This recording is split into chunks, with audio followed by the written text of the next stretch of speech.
आप ऑनलाइन पढ़ा रहे थे, हम ईयरफोन नहीं लेके आते थे, आवाज बस सही से पता नहीं। हाँ, समझ गए। फिर से बता दीजिए। ऑनलाइन हुआ है। ऑफलाइन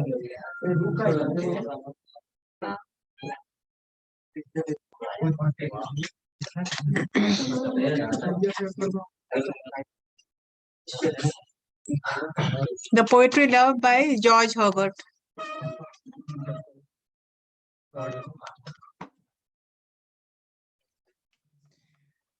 George Herbert जो थे, he's the writer of the poem Love.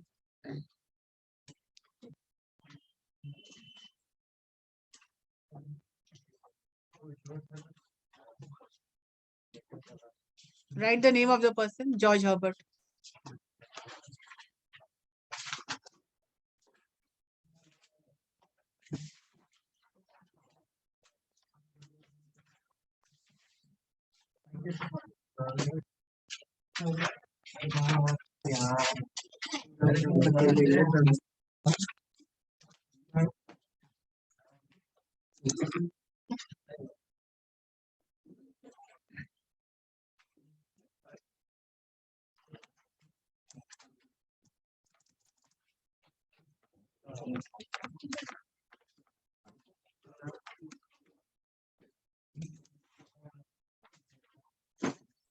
By George Herbert.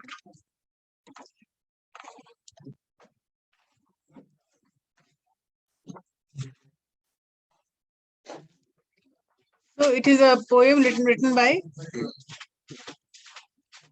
George Herbert. सबसे पहले जान लीजिए कि जॉर्ज हर्बर्ट क्या करते थे। इन्होंने लॉ पढ़ी थी, he studied law and later in his life he became a father. It means वो एक चैरिटी, एक चर्च में काम करने लगे थे और वहां पर ये एज अ पादरी वो काम करते थे वहां पे, और गॉड फियरिंग थे, मतलब कि ईश्वर भक्ति में उनकी दिन बीता था उनका, और वो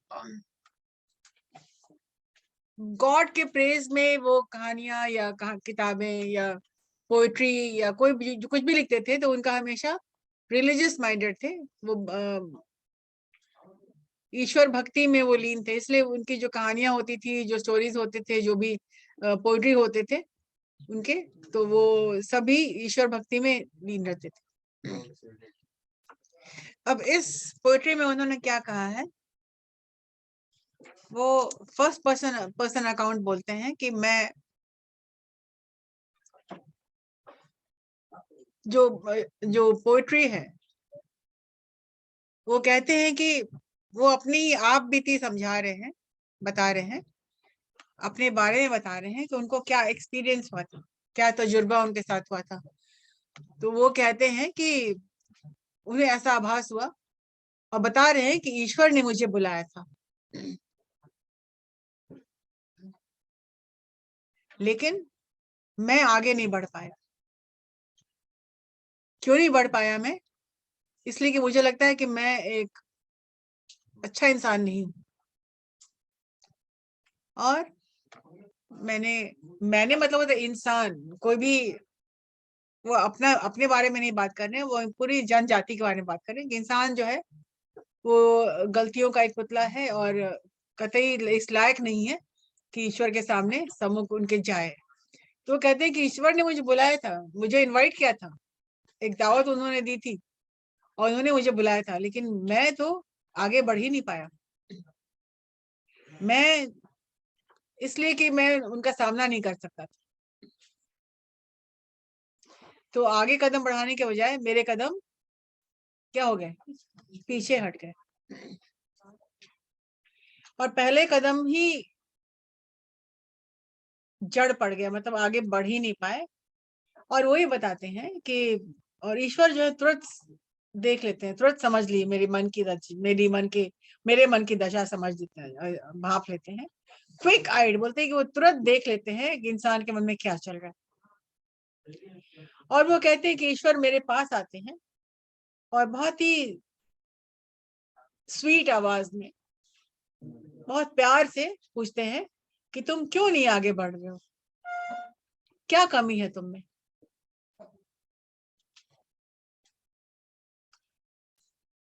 चार लाइन का स्टैंजा यहाँ पर खत्म हो जाता है, 3 स्टैंजा में। ये पहला स्टैंजा यहीं तक है। तो पहले स्टैंजा में क्या है? वो कहते हैं कि ईश्वर ने मुझे बुलाया था, लेकिन मैं अपने को पापी मानता हूँ और मैं इस लायक नहीं हूँ, इसलिए मैं आगे नहीं बढ़ा। तो ईश्वर ने मुझे मेरे पास आके और मुझसे पूछते हैं कि तुम में क्या कमी है। समझ में आया? किया है क्या मतलब ये लव रियल लाइफ बेस या फिक्शनल या इमेजिनेशन है?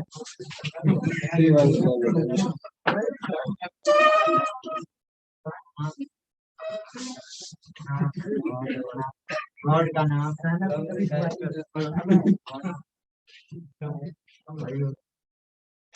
जितनी बताई जा रही है उतना ही तक समझ लीजिए, तो ज्यादा दिमाग मत दौड़ाइएगा, ठीक?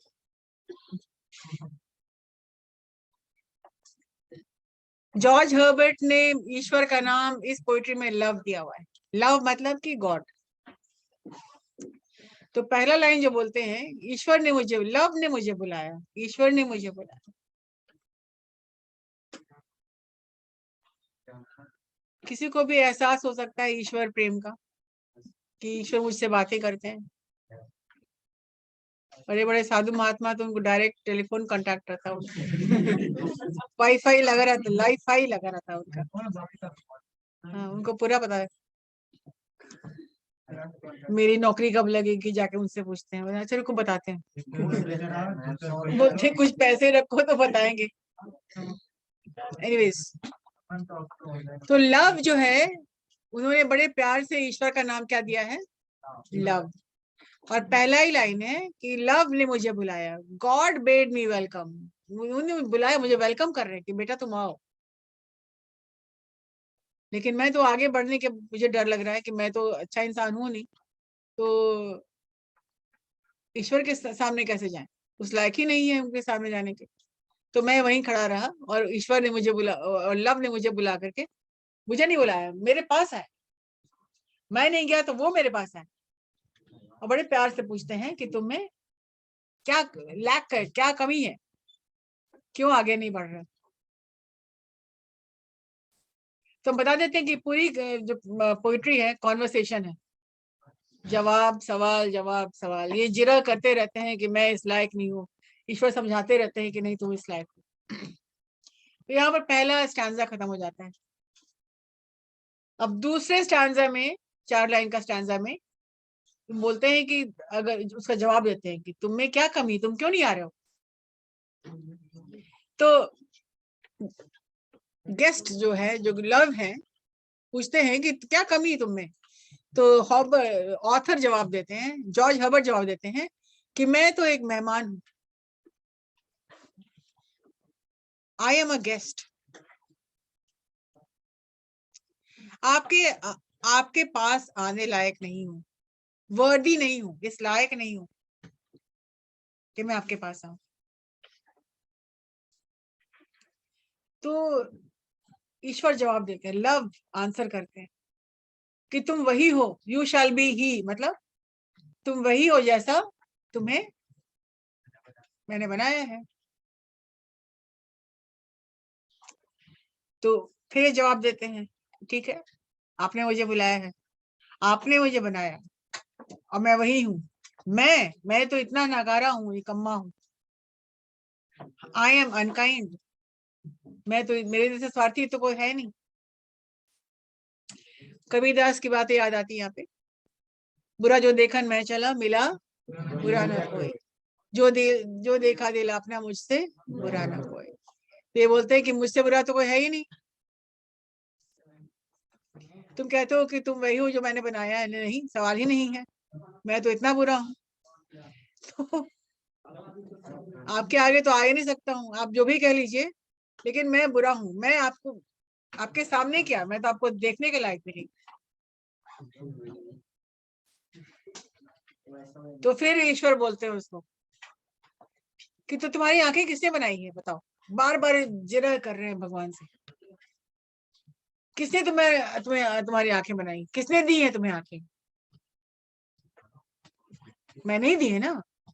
कौन दे सकता है मेरे सिवा?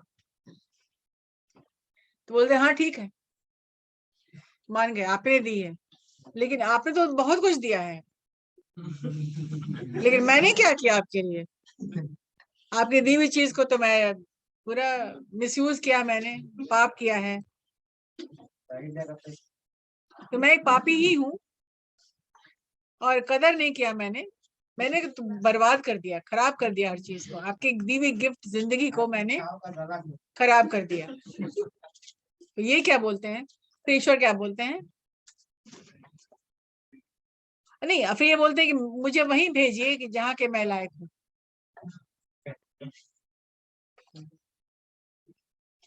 मैं 100% हिंदी में बात कर रही हूँ, जो अब लाइन पढ़ेंगे तो समझ लीजिएगा मैम ने क्या बताया था इसके बारे में। ये हंसी मजाक की चीज नहीं है।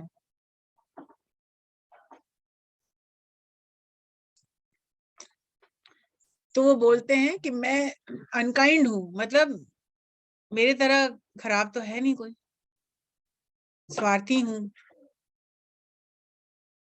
अनग्रेटफुल हूँ, तुमने मेरे लिए इतना किया, लेकिन मैंने क्या किया? मैंने तो तुम्हारे लिए कुछ भी नहीं किया, यहाँ तक कि तेरी बताए हुए रास्ते पे भी मैं नहीं चला, सो मैं बहुत बुरा हूँ, और मुझे वहीं भेजिए जहाँ के मैं लायक हूँ। Send me where I belong, मतलब वहीं भेजिए जहाँ के मैं लायक हूँ, मतलब नरक में भेजिए, मैं उसी के लायक हूँ।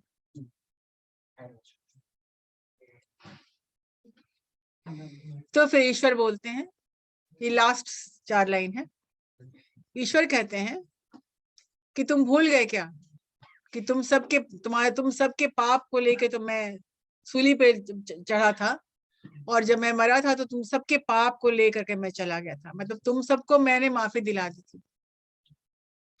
जब क्राइस्ट को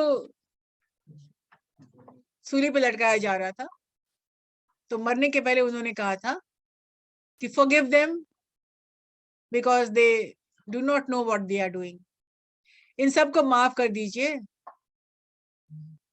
इसलिए कि इन्हें पता नहीं कि ये क्या कर। और वो कहते हैं कि सारे जितने भी लोग थे सबका पाप अपने सिर पे लेके सबको माफी दिला करके वो इस दुनिया से चले गए थे।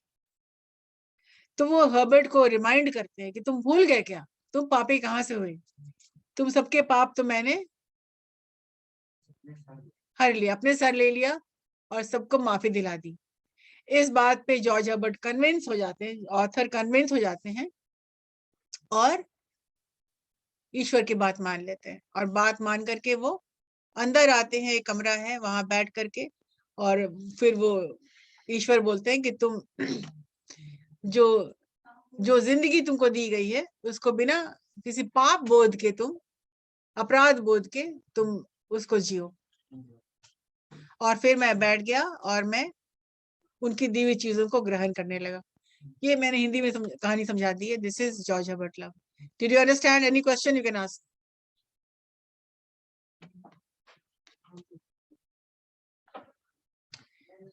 मैंने समरी बता दी है हिंदी में, पूरी कहानी समझ लीजिए।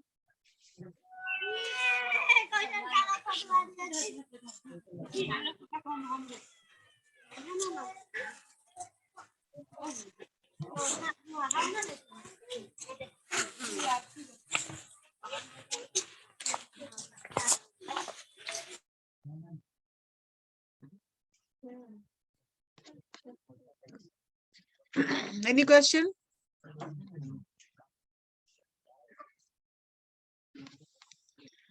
कोई क्वेश्चन है? जिन लोगों ने आज पहली बार जाना, कोई क्वेश्चन है?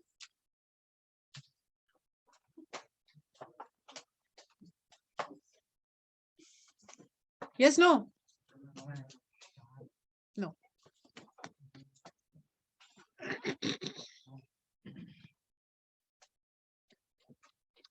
तो यहाँ पर देख रहे हैं कि जॉर्ज हर्बर्ट और लव में वार्तालाप हो रही है, बहस हो रही है, समझाया जा रहा है, और ये बहस कर रहे हैं कि मैं बुरा हूं, और इसको ईश्वर समझा रहे।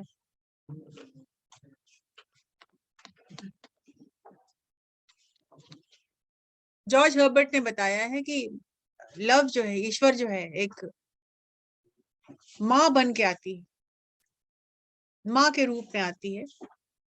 और जिस तरह से God is like a mother,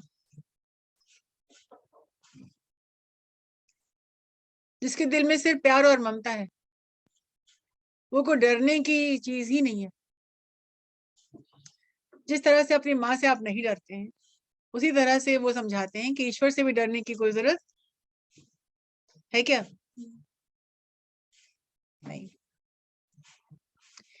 तो जिस तरह से माँ अपने घर में खाना बनाती है, बच्चों के लिए परोसती है और चाहती है कि बच्चे उसके चाहे जितने भी शैतान क्यों ना हो, और जिस तरह से माँ बाप अपने बच्चों के पाप ले लेते हैं, उनको माफ कर देते हैं, उसी तरह से इन द एंड क्या होता है, जॉर्ज हर्बर्ट अंदर आते हैं,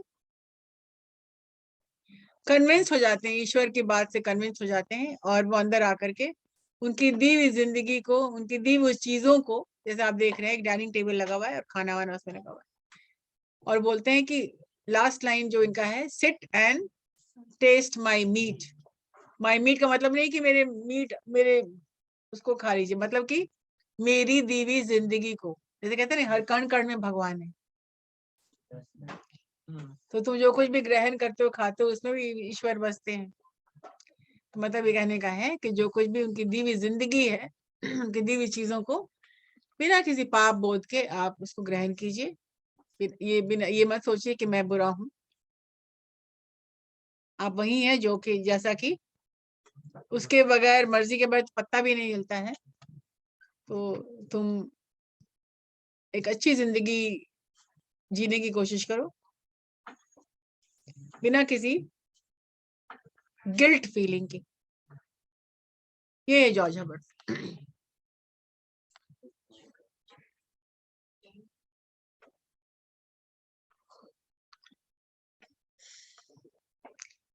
love by George Herbert. He was born on 1593। ये सब चीजें आप लिख लीजिए ताकि आपको आसान होगी अबाउट द ऑथर लिखने में। He was born on 1593 and died on 1633.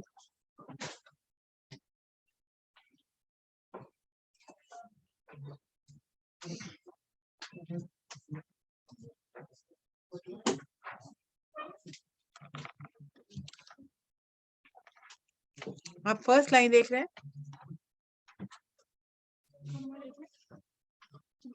1633। Poetry का पहला लाइन है, लव बेड मी वेलकम। मैंने हिंदी में बताया था, इसका हिंदी क्या हुआ? हाँ, पास्ट टेंस में है, उन्होंने मुझे बुलाया था। Yet my soul drew back, लेकिन मेरी आत्मा मुझे पीछे कर रही है। ड्रू बैक मतलब पीछे खींच रही है। Guilty of dust and sin, guilty है, अपराध भाव इनके अंदर है। डस्ट का मतलब होता है कि मेरी पूरी आत्मा पे धूल जम गई है, गंदगी जम गई है। और सिन का मतलब पाप होता है, मैं एक पापी हूं, इसीलिए मेरी आत्मा पर बहुत धूल जमी है और मैं आगे नहीं बढ़ पाया। But quick eyed love, quick eyed का मतलब होता है, क्विक का मतलब होता है जल्दी, आई का मतलब होता है देख लेना, चुप के तुरंत देख लेते हैं, तुरंत भांप लेते हैं।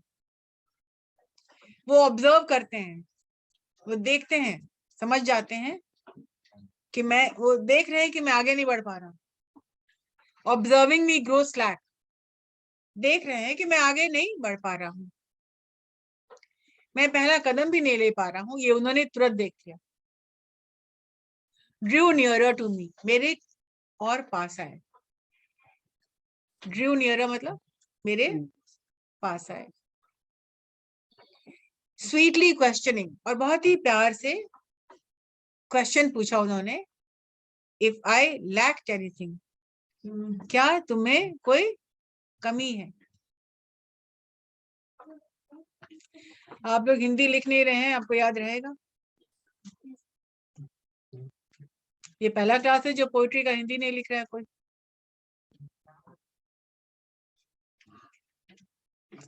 Will you remember all these things? No, the students who are listening for the first time, they are not writing. 10 stanza का फर्स्ट स्टैंजा खत्म हो चुका है।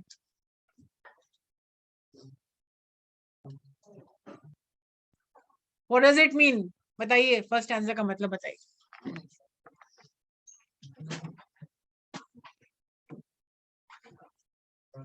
लिखे होते तो बोलना शुरू कर देते।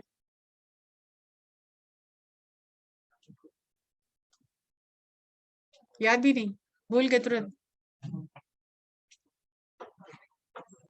बताइए, आप बताइएगा तो आगे बढ़ेंगे।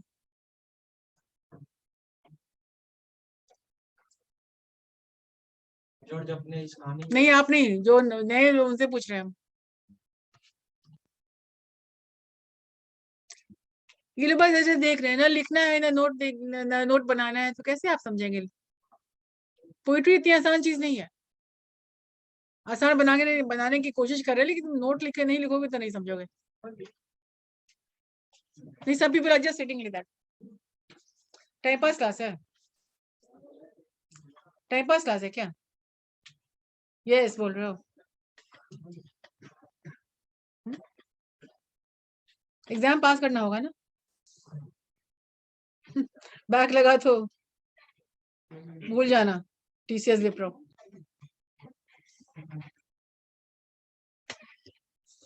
Yes, somebody tell me the first, the meaning of the first stanza.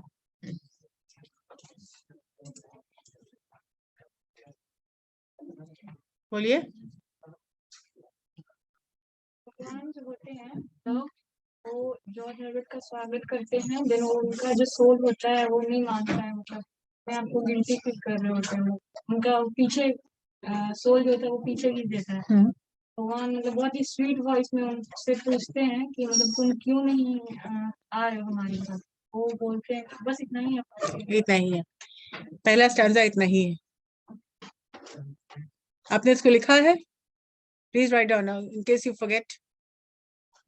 Write down the, जिस तरह से मैंने हिंदी में स्टोरी बताया है पहले ही आप समझ लीजिए, तब आप जाके इंग्लिश में समझ पाइएगा, otherwise you will not be able to understand.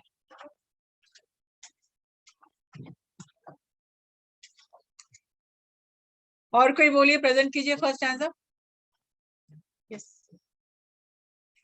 George Herbert इस कविता के माध्यम से, लव कविता के माध्यम से बताना चाहते हैं कि लव मतलब वो लव को एक भगवान ईश्वर मानते हैं, और वो कहते हैं कि जब वो ईश्वर हमें बुलाए तो मेरा पैर अचानक रुक गया, आगे नहीं बढ़ पाया। तो फिर लव के आंख में मेरी इस स्थिति को ऑब्जर्व हो गई और वो हमारे पास आए। और मेरी आत्मा मुझे पीछे क्यों ले गई? क्यों कदम नहीं बढ़ाया? क्योंकि वो अपने नजर में अपने आप को पापी और दोषी समझ रहा था, इसलिए वो आगे नहीं बढ़ पाए, यही ना? चलिए ठीक।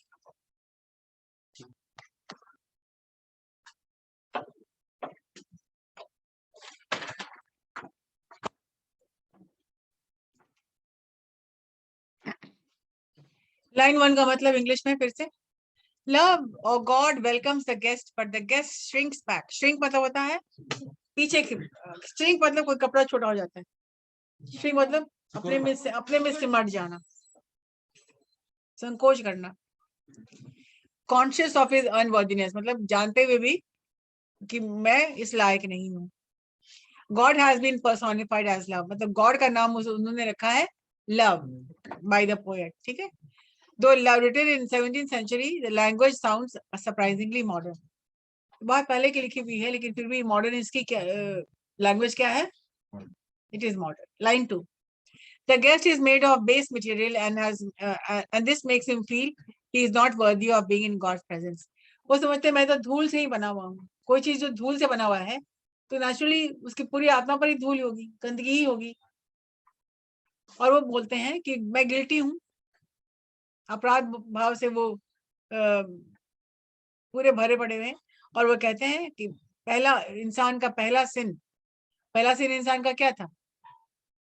जब गॉड ने एडम एंड ईव को बनाया था तो एडम एंड ईव को मना था कि एक पेड़ से खाना सेब नहीं खाओगे, लेकिन वो जो ईव थी, वो लड़की थी, वो वहां से खा ली थी और भगवान गुस्सा होकर के उन लोगों को निकाल दिए थे। तो जॉर्ज हॉवर्ड बोलते हैं कि इंसान का पहला सिन भी तो सामने है कि आपका कहना हमने नहीं माना। The Bible says that the man is made of dust and goes back to being dust after death. और बाइबल क्या, हम लोग भी यही कहते हैं कि इंसान डस्ट से बना हुआ है और वापस डस्ट में ही चला जाएगा। Line 3, but the all-seeing God notices the guest holding back. Holding का back का मतलब होता है पीछे, अपने आप को रोक रहे।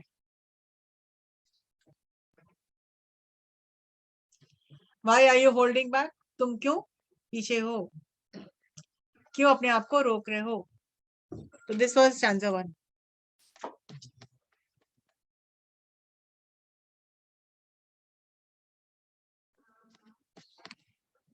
Line 4, after making the initial entrance, मतलब कि पहले कदम में ही वो घबरा के रुक जाते। Line 5, love comes close to the guest and asks in a sweet voice. Line 6, whether the guest needed anything. तुम्हें क्या कमी है, तुमको क्या चाहिए, तुम क्यों पीछे हट रहे हो? ये दूसरा स्टैंजा शुरू हो जाता है, अगले क्लास में करेंगे।